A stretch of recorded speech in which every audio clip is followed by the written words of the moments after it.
Acerca do primeiro ponto a saber, se existe um Deus, nós dizemos que isto pode ser demonstrado. Primeiro, a priori, como segue.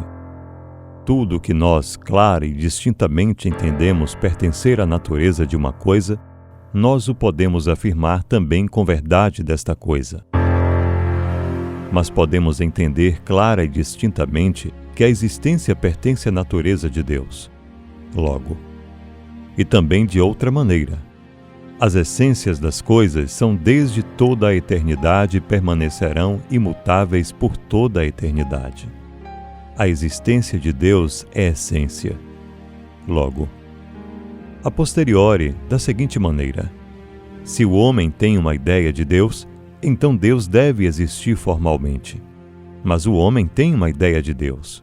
Logo, o primeiro ponto do parágrafo anterior demonstramos assim: se existe uma ideia de Deus, a causa desta ideia deve existir, ser, formalmente e conter em si mesma tudo o que a ideia contém objetivamente.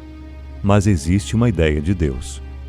Logo, para mostrar a primeira parte deste último raciocínio, estabelecemos os seguintes princípios fundamentais, a saber: primeiro, que as coisas cognoscíveis são infinitas.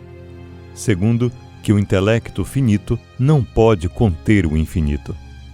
Terceiro, que um intelecto finito não pode entender nada por si mesmo se não está determinado por algo exterior. Pois, assim como não tem poder para entender tudo simultaneamente, tampouco tem o poder, por exemplo, para começar ou pôr-se a entender isto antes daquilo, ou aquilo antes disto. Não podendo, pois, nem o primeiro, tampouco o segundo, não pode nada por si mesmo. A primeira parte, ou maior, se demonstra assim: se a própria ficção humana fosse a única causa de sua ideia, seria impossível que o homem pudesse conceber algo, mas ele pode conceber alguma coisa. Logo, a primeira parte se demonstra pelo primeiro princípio fundamental, nomeadamente que as coisas cognoscíveis são infinitas, e de acordo com o segundo princípio fundamental, o intelecto humano não pode entender tudo, porque é limitado e, não sendo determinado por nenhuma coisa externa a entender isto antes que aquilo ou aquilo antes que isto, ser-lhe-á impossível, segundo o terceiro princípio, poder entender o que quer que seja. Por tudo isso, fica demonstrada a segunda afirmação, nomeadamente que a causa da ideia que o homem tem não é a própria ficção humana, mas sim uma causa exterior que obriga o homem a entender uma coisa antes da outra, sendo isso nada outro senão que as coisas existem formalmente e estão umas mais próximas a ele do que outras, cuja essência objetiva está em seu intelecto. Assim, visto que o homem tem a ideia de Deus, está claro que Deus deve existir formalmente, e não eminentemente, posto que acima ou fora dele não há nada mais real ou mais excelente.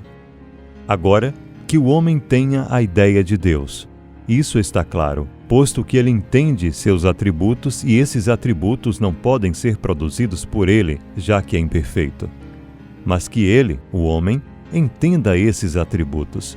Isso se depreende com a evidência de que ele sabe, por exemplo, que o infinito não pode estar composto de partes diversas e limitadas, que não podem existir dois infinitos, mas somente um. E esse infinito é perfeito e imutável, pois é bem sabido que nenhuma coisa busca, por si mesma, sua própria aniquilação, e que tampouco pode se transformar em algo melhor, dado que é perfeito, senão não o seria. Ou tampouco que possa estar submetido a algo que proceda do exterior, já que é onipotente. De tudo isso se segue claramente que se pode demonstrar a priori e a posteriori que Deus existe.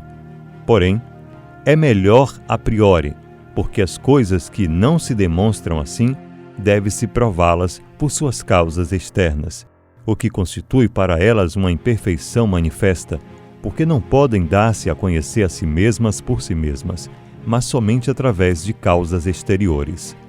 Deus, ao contrário, por ser a primeira causa de todas as coisas e causa também de si mesmo, dá-se-á a conhecer a si mesmo por si mesmo.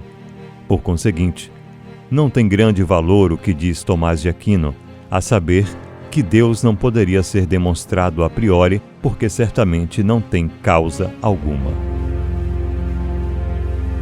Que Deus existe. Baruch Spinoza.